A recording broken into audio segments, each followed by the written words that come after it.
Welcome to Mishra study Naugachia. आज हम लोग क्लास 11th के त्रिकोणमितीय फलन को पढ़ेंगे और आपको मैं बता दूं पहले कि जो है क्लास 11 से संबंधित प्रश्नावली 3.1, 3.2, 3.3 को मैंने सॉल्व कर दिया है। यहाँ तक कि उदाहरण और फार्मूला को भी मैंने जो है बता दिया है। आज हम लोग प्रश्नावली 3.4 को देखेंगे। तो सबसे पहले आपको हम दिखा देना चाहते हैं कि प्रश्नावली 3.4 क्या है। तो यहाँ आप देख रहे हैं कि प्रश्नावली 3.4 का कुछ सवाल यहाँ पर दिया गया है और एक बार मैं आपको दिखा देना चाहता हूँ कि जो है सवाल में क्या क्या कह रहा है। तो यहाँ पर कहा जा रहा है कि निम्नलिखित समीकरणों का मुख्य तथा व्यापक हल ज्ञात कीजिए। तो यहाँ पर tan x बराबर √3 दिया गया है, sec x बराबर 2, cot x बराबर -√3, cos x इक्वल टू -2। तो इसका कह रहा है हमें मुख्य तथा व्यापक हल ज्ञात करने के लिए। तो चलिए इसको हम बिना देर किए सॉल्व करते हैं। तो यहाँ आप स्पष्ट रूप से देख रहे हैं कि हमने सवाल को लिख लिया है ताकि आपको कोई दिक्कत ना हो। तो सबसे पहला क्वेश्चन है कि tan x बराबर √3 इसका मुख्य हल तथा व्यापक हल ज्ञात करने के लिए कहा जा रहा है। तो मुख्य हल तथा व्यापक हल क्या होता है इसके बारे में मैंने बता दिया है। यदि आपने नहीं देखा है तो मेरे प्लेलिस्ट में जाकर जो है क्लास 11 से संबंधित ट्रिगोनोमेट्रिकल फंक्शन है उसमें जाकर आप देख सकते हैं फार्मूला और उससे संबंधित एग्जाम्पल वगैरह जो सब है यहाँ तक के एक्सरसाइज में वो मैंने बता दिया है। तो चलिए इसको हम देखते हैं। तो यहाँ पर सबसे पहले लिखेंगे, चूँकि एक नंबर में है कि tan x बराबर √3 ये दिया गया है। अब देखिए कि tan x के बराबर √3 है तो √3 कितना डिग्री का वैल्यू होगा tan थीटा में, मतलब tan के का जो है फंक्शन उसमें कितना डिग्री का वैल्यू √3 होगा। तो tan 60 डिग्री हमारा √3 होता है। तो यहाँ हम लिखेंगे चूँकि tan x बराबर tan π/3। तो अगर हम π/3 का वैल्यू, चूँकि पाई का मान 180 होता है और 180 को 3 से अगर भाग देंगे तो ये हमारा 60 डिग्री होगा और tan 60 का वैल्यू हमारा √3 होता है। अब एक फार्मूला हम आपको बताए थे कि यदि tan x के बराबर tan y हो तो इसका व्यापक हल हो जाएगा x का व्यापक हल। यहाँ हम लिख दिए तो tan x बराबर tan y, तो x बराबर हमारा फार्मूला होता है x बराबर n π + y। तो यहाँ हम डायरेक्ट लिख देंगे x का व्यापक हल कर रहा है तो n π + y के लिए हमारा वैल्यू हो जाएगा π/3। तो इस तरह से व्यापक हल हो गया। अब इसका हम मुख्य हल निकालेंगे। तो इसका मुख्य हल क्या होगा, तो मुख्य हल हो जाएगा, यहाँ लिख देंगे x का मुख्य हल जो होगा वो हमारा क्या हो जाएगा, π/3 हो जाएगा। तो इस तरह से पहला नंबर सवाल मैंने सॉल्व कर दिया। अब हम लोग दूसरे नंबर सवाल को भी सॉल्व करेंगे। तो दूसरा नंबर सवाल हम सॉल्व करते हैं। अब यहाँ देखिए नंबर 2 क्या है देख लेते हैं। तो 2 नंबर का सवाल आपको पहले मैं दिखा देना चाहता हूँ कि 2 नंबर सवाल में क्या दिया गया है। तो 2 नंबर सवाल में मेरा दिया गया है कि sec x बराबर 2, sec x इक्वल टू 2 ये दिया गया है। तो सबसे पहले हम क्या करेंगे, sec x को cos x में परिणत कर देंगे हम। तो यहाँ लिखेंगे इसको cos x बराबर 1/2। अब आप जानिए कि कितना डिग्री का वैल्यू जो है हाफ होगा cos में। तो cos 60 का डिग्री का वैल्यू नहीं कि cos 60 डिग्री का वैल्यू हमारा हाफ होगा। तो इसको हम इसे लिखेंगे, थोड़ा सा इसको बढ़ा लेते हैं पहले।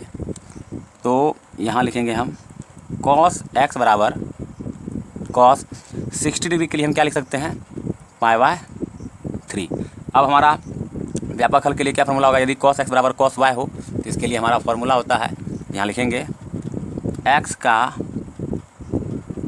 व्यापक हल। तो ये हमारा फार्मूला हो जाएगा x का, यदि हम cos x बराबर cos y तो x बराबर फार्मूला होता है 2nπ + y। तो यहाँ हम लिख देंगे 2nπ + y के लिए वैल्यू जो है π/3 वो हम यहाँ लिख देंगे। अब आप इसका मुख्य हल कह रहा है तो मुख्य हल कितना हो गया, π/3 हो जाएगा। तो यहाँ पर हम मुख्य हल देख लेंगे। तो यहाँ लिखेंगे x का मुख्य हल बराबर π/3। इस तरह से दूसरा नंबर भी सवाल हमने सॉल्व कर दिया। अब आपको तीसरा नंबर सवाल दिखा देते हैं। तो तीसरा नंबर सवाल आप देख लीजिए। यहाँ पर तीसरा नंबर सवाल कह रहा है कि cot x बराबर -√3। तो इसको हम पहले लिख लेंगे। तो यहाँ पर हम लिखेंगे क्वेश्चन नंबर 3, चूँकि cot x बराबर -√3 ये लिख दिए हम। अब आप जानिए कि cot x में -√3 कितना डिग्री का वैल्यू होगा। तो cot x में -√3 जो वैल्यू होगा वह हमारा हो जाएगा 150 डिग्री का। तो हम यहाँ पर डायरेक्ट लिखेंगे इसको कॉट x बराबर कॉट 5π/6 डायरेक्ट लिख दिए। इस तरह से x का मुख्य मान जो होगा यहाँ लिखेंगे x का मुख्य मान 5π/6 हो जाएगा। अब चूंकि देखिए कॉट x बराबर कॉट y है, यहाँ आप देख रहे हैं कि कॉट x बराबर कॉट y है, तो x बराबर क्या फॉर्मूला होगा nπ + y। तो यहाँ हम लिखेंगे x का व्यापक हल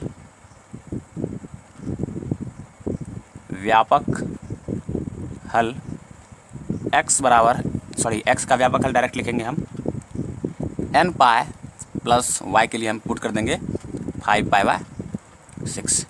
इस तरह से तीसरा नंबर भी सवाल हमने सॉल्व कर दिया। अब क्वेश्चन नंबर 4 को हम सॉल्व करेंगे। तो चलिए क्वेश्चन नंबर 4 को सॉल्व करते हैं। तो सबसे पहले आप क्वेश्चन नंबर 4 क्या है वो देख लीजिए। तो यहाँ क्वेश्चन नंबर 4 जैसा कि आप देख रहे हैं कि कॉसेक x बराबर -2, तो ये हम लिख लेंगे पहले यहाँ पर, उसके बाद उसको हम सॉल्व करने का भी प्रयास करेंगे। तो यहाँ हम लिख लेते हैं सबसे पहले क्वेश्चन नंबर 4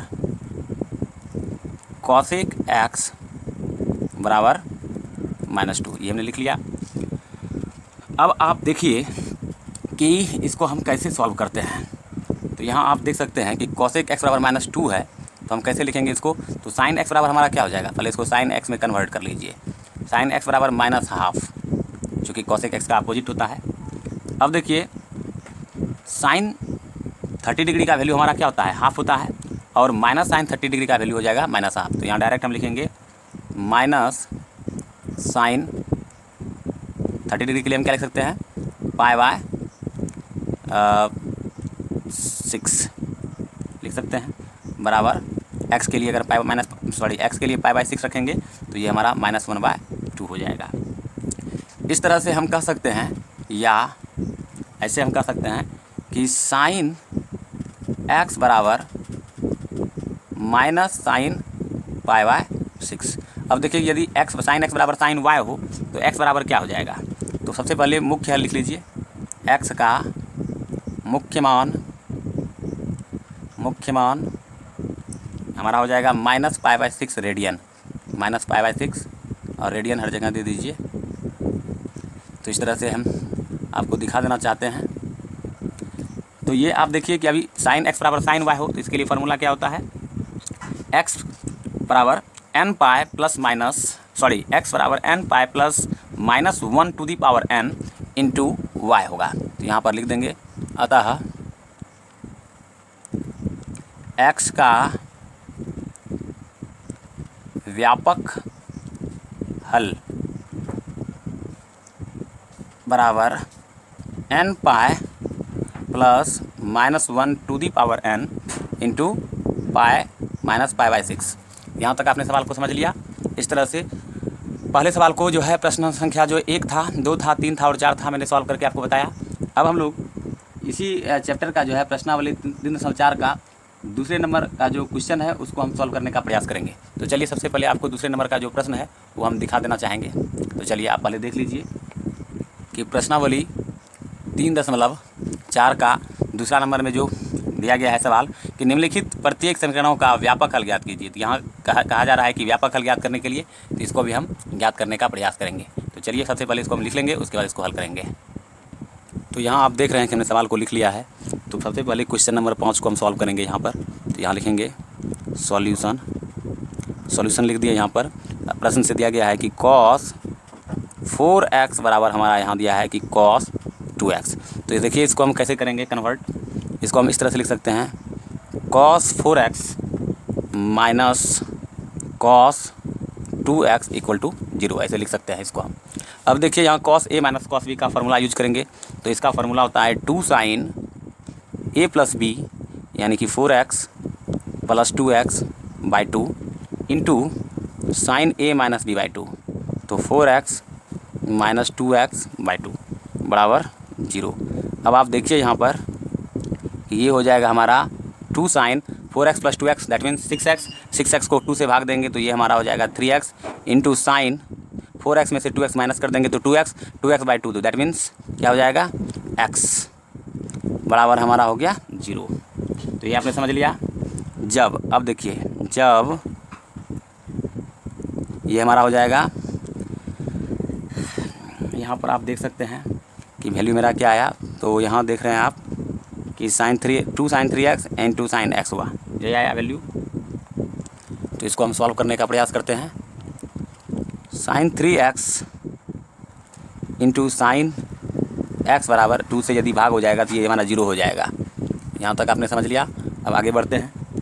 अब देखिए कि साइन यहाँ हमारा 3x होगा, 3x इंटू साइन x।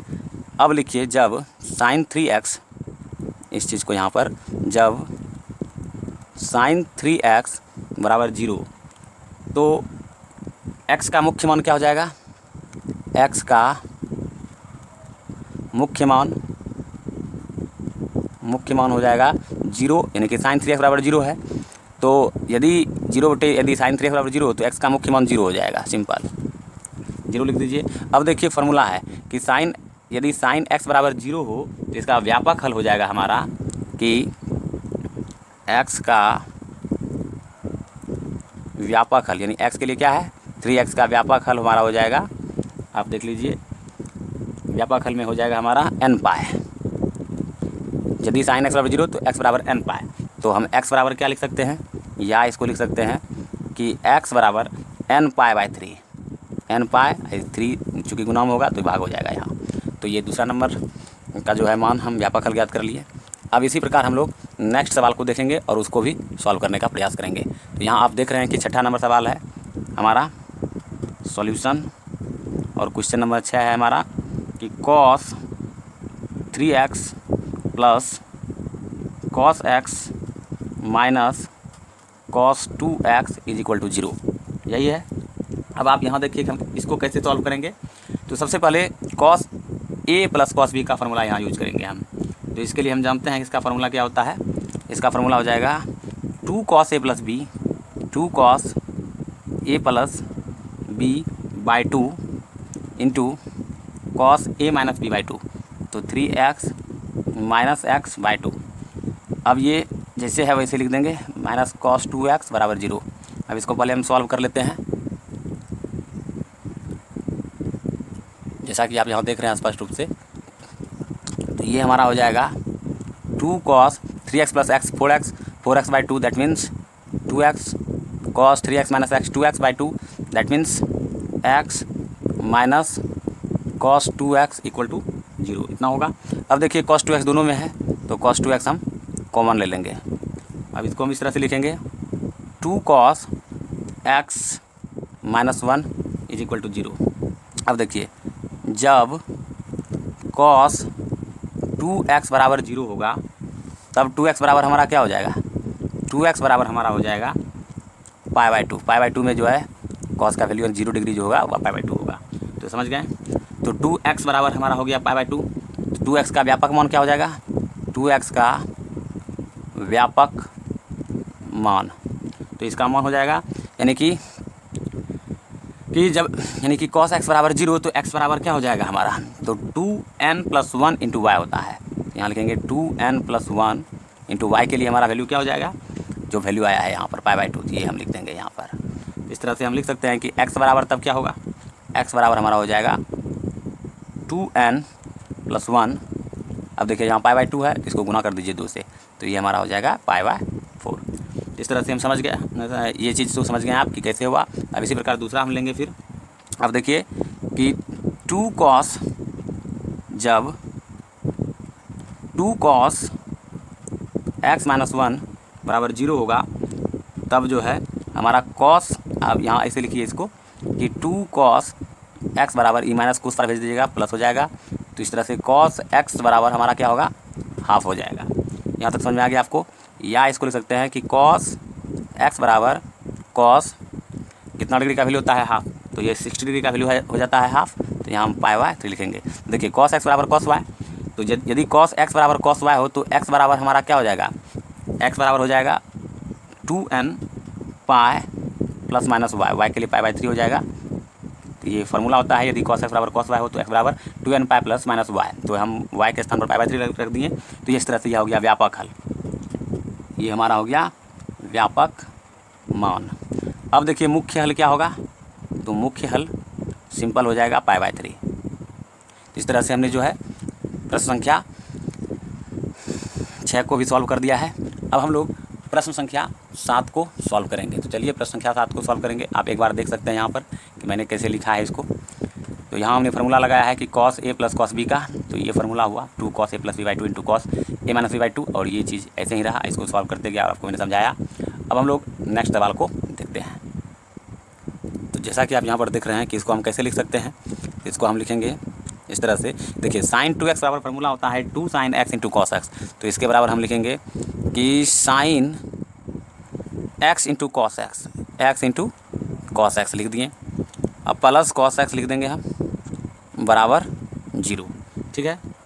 अब आप देख सकते हैं कि यहाँ पर कि sin 2x बराबर होता है 2 sin x into cos x होता है, सॉरी, प्लस cos x बराबर 0। अब आप यहाँ देखिए कि cos x दोनों में है, तो cos x हम क्या करेंगे, कॉमन ले लेंगे। तो यहाँ लिख देते हैं फार्मूला पहले कि sin 2x बराबर 2 sin x into cos x, ये फार्मूला होता है जैसा कि आप यहाँ देख रहे हैं। तो यहाँ पर हम क्या करेंगे अब कि cos x दोनों में कॉमन ले लेंगे, या करके इसको लिखेंगे इस तरह से कि cos x यहाँ पर हम कॉमन ले लेंगे। तो ये हमारा हो जाएगा 2 sin x plus 1 equal to 0। अब देखिए जब cos x बराबर 0, जब cos x बराबर 0 होगा तो फार्मूला होता है हमारा cos x बराबर 0, तो x बराबर 2n plus 1 into Y.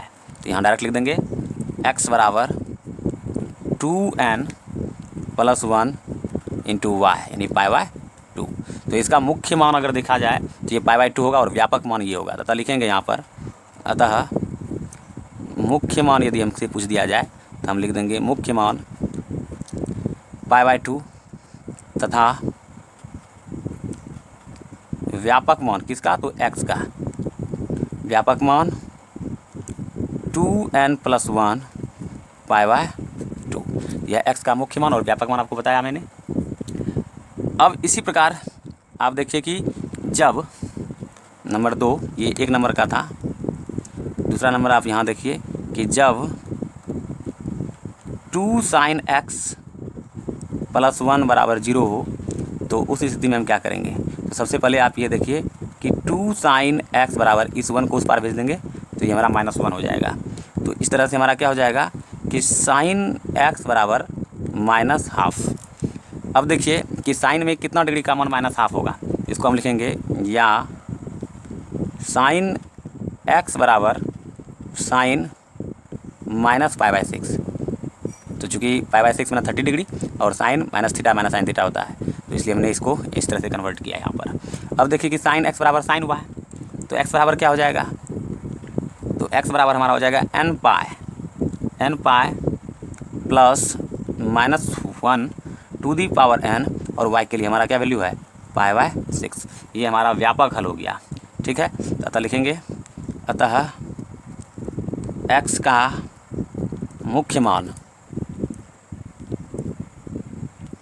x का मुख्य मान हमारा क्या होगा -π/6 तथा व्यापक मान हमारा हो जाएगा n pi plus -1 to the power n into π/6। ये आपने समझ लिया क्वेश्चन नंबर 7 कैसे सॉल्व किया गया। तो आप स्पष्ट रूप से यहाँ देख भी रहे हैं, एक बार मैंने बताया कैसे कैसे किया जाएगा कि ये तो मैंने सॉल्व कर दिया था। अब इसके बराबर चूँकि cos x बराबर 0 है तो x बराबर फार्मूला हो गया इतना, मुख्य मान हमारा π/2 हो गया था, व्यापक मान ये हो गया। इसी प्रकार दूसरा कंडीशन को फॉलो किए हम 2 sin x प्लस 1 बराबर 0, तो 2 sin x बराबर -1, तो sin x बराबर -½ हो गया, इसलिए sin x बराबर sin π/6। इसलिए जब sin x बराबर sin y हो तो इसका फॉर्मूला होता है x बराबर n pi plus -1 to the power n into y, यानी y के लिए हमारा π/6 हो गया। इस प्रकार मुख्य मान हमारा -π/6 निकला तथा व्यापक मान जो है n pi plus -1 to the power n into π/6 -π/6 हो गया। तो इस तरह से आपने क्वेश्चन नंबर 7 को भी देख लिया। अब आपको क्वेश्चन नंबर 8 को हम सॉल्व करते हैं। तो क्वेश्चन नंबर 8 सबसे पहले हम लिख लेंगे क्वेश्चन नंबर 8 हमारा क्या है। तो क्वेश्चन नंबर 8 है हमारा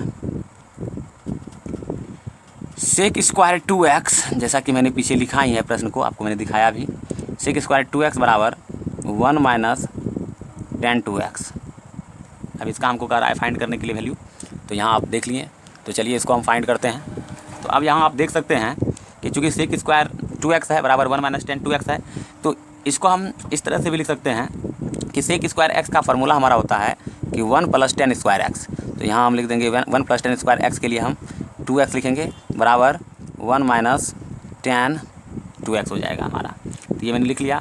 अब आप यहाँ पर ध्यान से देखिए कि 1 + 10 स्क्वायर 2x, इसको इस पार ले आते हैं तो माइनस प्लस हो जाएगा, ये हो जाएगा हमारा 10 2x, ठीक है। और ये जब उस पार जाएगा तो ये 1 है, और इस पार यदि ये 1 को भेजेंगे तो ये कट जाएगा तो 0 हो जाएगा। तो इस तरह से हम यहाँ पर इस तरह से लिखेंगे इसको कि 1 + 10 स्क्वायर, सॉरी 1 नहीं होगा यहाँ पर, सिर्फ हो जाएगा हमारा 10 स्क्वायर 2x + 10 2x बराबर 0। ये आप समझ में आ गया होगा आपको, क्योंकि 1 को उस पार भेजे थे हम। अब आप यहाँ देखिए कि हम 10 2x क्या करेंगे, कॉमन ले लेंगे दोनों में। तो यहाँ पर हम 10 2x कॉमन ले लेते हैं, तो 10 2x ले लिए। अब इसको हम इस तरह से लिख सकते हैं 10 2x + 1, जैसा कि आप यहाँ देख रहे हैं। चूँकि 10 2x गुना 10 2x 10 स्क्वायर 2x हो जाएगा यहाँ हमारा, और फिर यहाँ पर देख रहे हैं 10 2x है तो 10 2x गुना 1 करेंगे तो इतना ही हो जाएगा। 10 2x बराबर हमारा यहाँ 0 हो गया। यहाँ तक आपको समझ में आ गया होगा। अब देखिए कि 10 2x बराबर 0 हुआ, या 10 2x + 1 बराबर 0 हो गया। यानी कि दोनों को कीजिए। जब नंबर 1 यहाँ लिखिए कि जब 10 2x बराबर 0 होगा, यानी 10x बराबर 0 होगा, तो x बराबर क्या हो जाएगा, तो 2x, यानी x के लिए 2x लेंगे। x बराबर हमारा फार्मूला होगा n पाई। तो या x बराबर तो हम क्या लिख सकते हैं, तो x बराबर लिख सकते हैं n पाई/2। इसी प्रकार नंबर 2 देखिए यहाँ पर, जब 10 2x + 1 बराबर 0 होगा, 10 2x + 1 बराबर 0 होगा, तो इसको हम इस तरह से लिख सकते हैं कि 10 2x बराबर -1।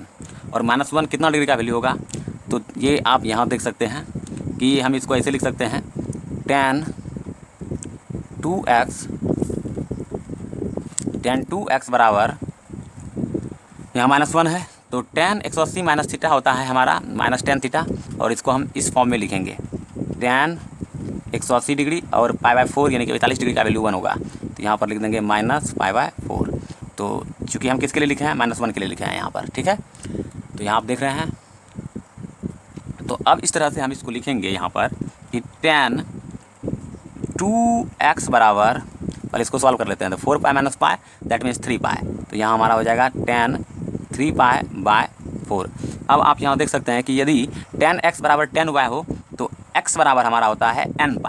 तो यहाँ हम लिखेंगे कि 2x बराबर n π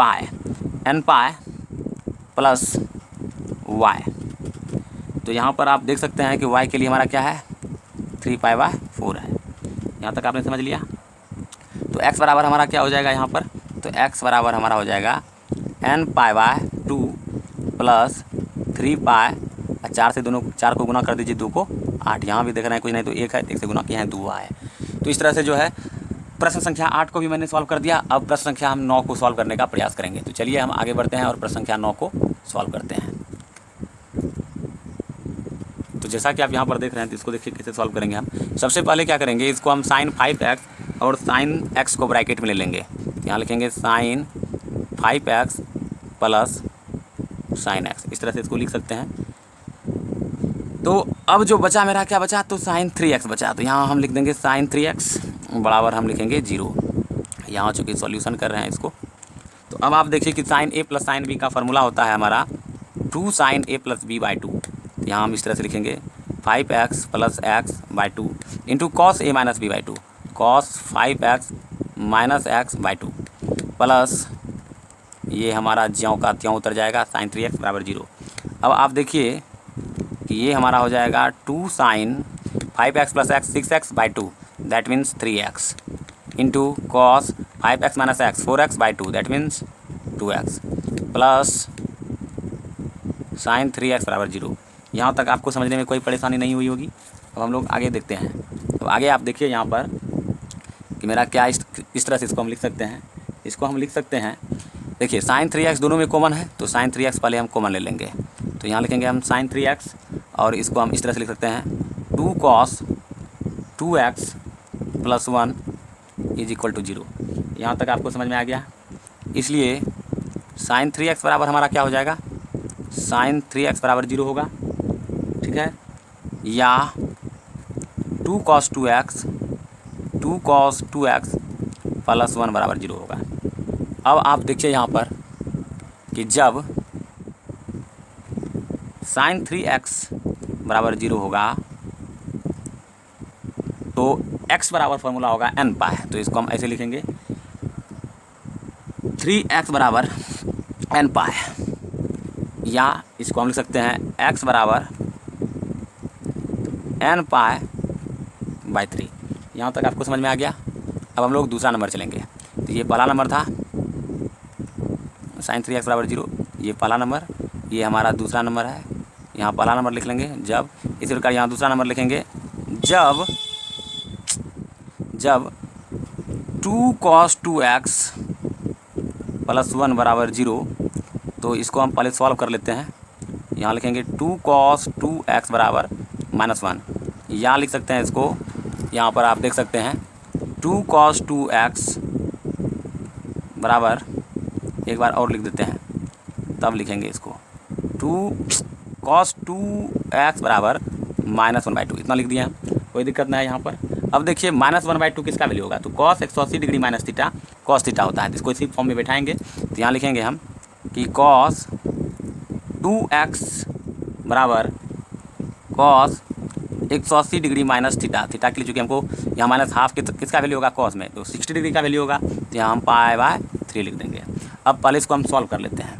तो यहाँ पर हम लिखेंगे कि cos 2x बराबर 3 π - π, दैट मीन्स cos 2 π/3 हो जाएगा यहाँ पर। अब आप देखिए कि cos x बराबर cos y, तो फार्मूला मेरा हो जाएगा कि x बराबर 2n पाई + -y। तो ये फार्मूला होता है जो मैंने आपको बता दिया है। तो यहाँ हम डायरेक्ट लिखेंगे 2x बराबर लिखेंगे 2n पाई + -y, y के लिए हम 2π/3 ले लेंगे यहाँ पर 2π/3।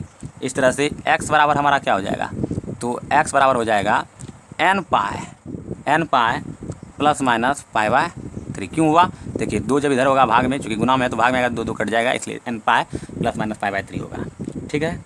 अतः यहाँ लिख देंगे, अतः दिए गए समीकरण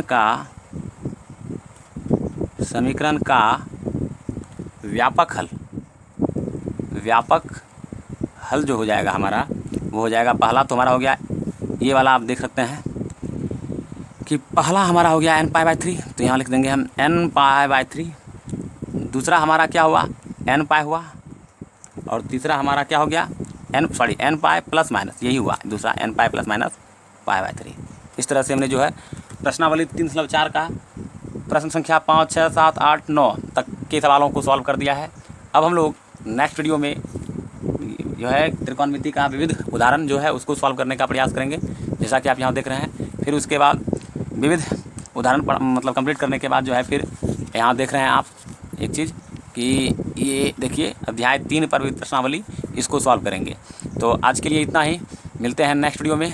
यदि आपने मेरे चैनल को सब्सक्राइब नहीं किया है तो मेरे चैनल को सब्सक्राइब जरूर कर लीजिए, और वीडियो को लाइक कीजिए, शेयर कीजिए, ताकि अन्य कोई बेनिफिट हो सके इससे। और आप मेरे वीडियो में प्रतिदिन बने रहिए ताकि आपको फ़ायदा हो सके। तो चलिए आज के लिए इतना ही। Thank you for watching my video.